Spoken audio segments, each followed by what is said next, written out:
The biggest change, which I think you're going to like, is the drivetrain. Is it an E-Rev? Hey. I mean, it's got all the room. Mm-hmm. And it can't get any less reliable. So it's like there's only one way to go.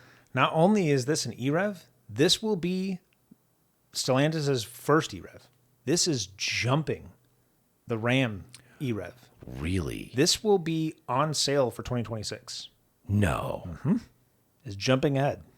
So like hitting the market in the next mid-2026. 6 months, 7 months. Yeah.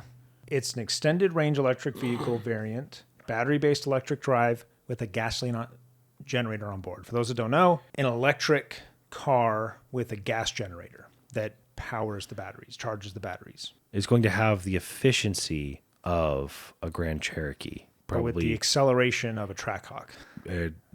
No, even more comparable, the acceleration of a Escalade V Blackwing. 150 miles on a charge if you're going pure electric, but if That's you're... the same as the Ram. The Ram, yeah. Exactly.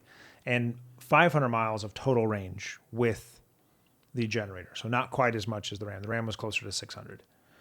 647 horsepower, 620 pound-feet of torque. Likely sub 5 seconds, 0 to 60. Will be available second half 2026. It will beat not only the Ram Rev, but also the Scout Traveler and Scout Terra, which are the other E-Revs that are on the horizon. So this will be the first one. The first one to market. First one of these kind of new generation of E-Revs. Tim Kaniska said that this is before the electric one was cut, but he said the Ram Charger and the Rev were ready to go. Ready to go, but backburnered because they couldn't produce enough Hemis to sell them. Mm-hmm. They couldn't produce enough Hemi trucks. So they're like, well, if people are ordering the Hemis and we have to generate hype for these other ones, let's just sell what we can sell, and we'll put these other ones on the back burner for now. And if we need to generate hype again or need to really change things up, we've got them ready.